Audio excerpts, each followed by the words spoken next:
ವೀಕ್ಷಕರೇ ನಮಸ್ಕಾರ.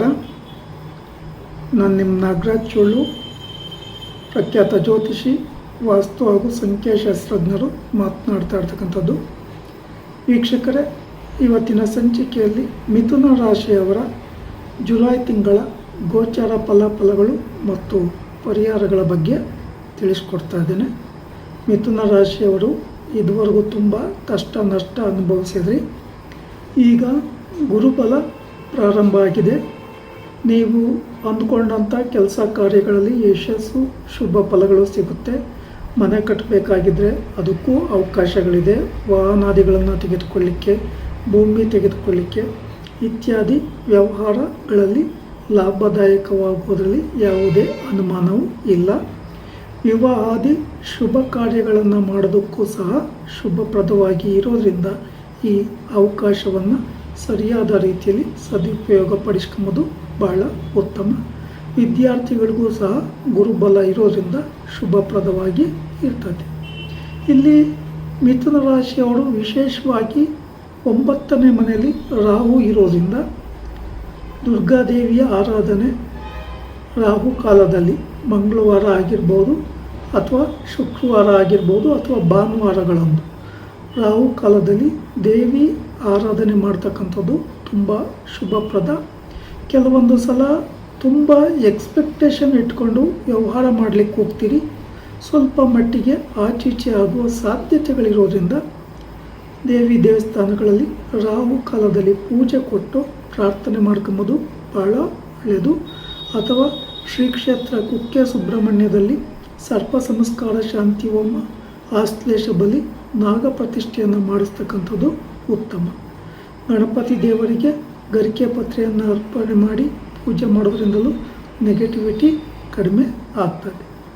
ಅಥವಾ ನಿಮ್ಮ ಸಮೀಪದ ಸುಬ್ರಹ್ಮಣ್ಯ ದೇವಸ್ಥಾನಗಳಲ್ಲಿ ಅಥವಾ ನಾಗನ ಸಾನ್ನಿಧ್ಯಗಳಲ್ಲಿ ಮಂಗಳವಾರ ಅಥವಾ ಷಷ್ಠಿ ಪಂಚಮಿ ತಿಥಿ ಇರ್ತಕ್ಕಂಥ ದಿನ, ಆಶ್ಲೇಷ ನಕ್ಷತ್ರ ಇರ್ತಕ್ಕಂಥ ದಿನ, ಅಮಾವಾಸ್ಯೆ ಪೌರ್ಣಮಿಗಳೊಂದು ಪೂಜೆ ಕೊಡೋದ್ರಿಂದಲೂ ಶುಭ ಫಲಗಳು ಸಿಗ್ತವೆ. ಅಥವಾ ನಾಗದೇವರಿಗೆ ಹಾಲಿನ ಅಭಿಷೇಕ ಅಥವಾ ಪಂಚಾಮೃತದ ಅಭಿಷೇಕ ಅಥವಾ ಎಳನೀರಿನ ಅಭಿಷೇಕವನ್ನು ಮಾಡಿಸಿ ಶ್ರದ್ಧಾ ಭಕ್ತಿಯಿಂದ ಪೂಜೆ ಮಾಡಿ ಪ್ರಾರ್ಥನೆ ಮಾಡ್ಕೊಂಬೋದ್ರಿಂದಲೂ ಶುಭ ಫಲ ಸಿಗುತ್ತೆ. ಇಲ್ಲಿ ನಿಮ್ಮ ರಾಶಿಗೆ ವಿಶೇಷವಾಗಿ 10ನೇ ಮನೆಯಲ್ಲಿ ಕರ್ಮಕಾರಾಧಿಪತಿಯಾದಂಥ ಶನಿ ಭಗವಾನರು ಸ್ಥಿತರಾಗಿರೋದ್ರಿಂದ ನೀವು ಏನು ಎಕ್ಸ್ಪೆಕ್ಟೇಷನ್ ಮಾಡಿರ್ತೀರೋ ಆ ಫಲಾಫಲಗಳು ಸ್ವಲ್ಪ ನಿಧಾನ ಆಗೋ ಸಾಧ್ಯತೆಗಳಿದೆ. ಸಾಧ್ಯ ಆದರೆ ಶನಿ ಭಗವಾನರಿಗೆ ಪೂಜೆ ಕೊಡೋದು ಬಹಳ ಉತ್ತಮ. ಈಗ ಮಾಡ್ತಕ್ಕಂಥ ವ್ಯಾಪಾರ ವ್ಯವಹಾರಗಳಲ್ಲಿ ಯಾರನ್ನೂ ಪಾರ್ಟ್ನರ್ಶಿಪ್ ಮಾಡ್ಕೋಬೇಡಿ. ನಿಮ್ಮ ವ್ಯಾಪಾರ ವ್ಯವಹಾರದ ಸೀಕ್ರೆಟ್ ಸ್ವಲ್ಪ ಜಾಗರೂಕತೆಯಿಂದ ಇದ್ದರೆ ಒಳ್ಳೆಯದು. ಯಾರಲ್ಲೂ ಶೇರ್ ಮಾಡ್ಕೊಂಬೋದು ಅಷ್ಟೊಂದು ಉತ್ತಮ ಅಲ್ಲ.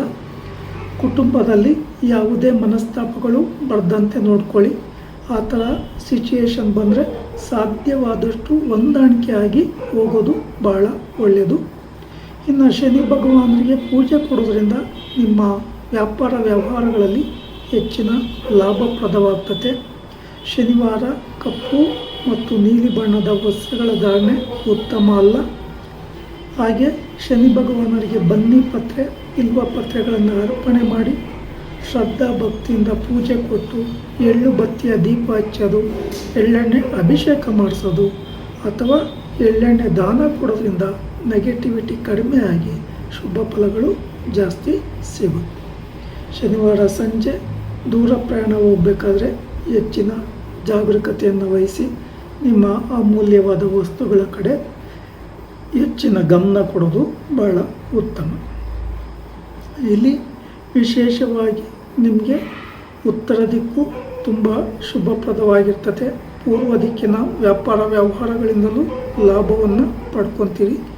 ಸಾಧ್ಯವಾದಷ್ಟು ನಿಮ್ಮ ರಾಶಿಯ ಗ್ರಹಾಧಿಪತಿ ಬುಧ ಆಗಿರೋದ್ರಿಂದ ಉತ್ತರ ದಿಕ್ಕಿಗೆ ಸಂಬಂಧಿಸಿದ ವ್ಯಾಪಾರ ವ್ಯವಹಾರಗಳನ್ನು ಮಾಡೋದು, ಸೈಟ್ ತೆಗೆದುಕೊಳ್ತಕ್ಕಂಥದ್ದು ಅಥವಾ ಈ ಸೈಟಲ್ಲಿ ನೀವೇನಾದ್ರು ಮನೆಗಿನೇ ಕಟ್ಟಬೇಕಿದ್ರೆ ಉತ್ತರ ಈಶಾನ್ಯಕ್ಕೆ ಅಥವಾ ಪೂರ್ವ ಈಶಾನ್ಯಕ್ಕೆ ಬಾಗಿಲಿಟ್ಕೊಂಡು ಅಥವಾ ಉತ್ತರದಲ್ಲಿ ಬಾಗಿಲಿಟ್ಕೊಂಡು ಮನೆ ಕಟ್ಕೊಳ್ತಕ್ಕಂಥದ್ದು ಬಹಳ ಒಳ್ಳೆಯದು.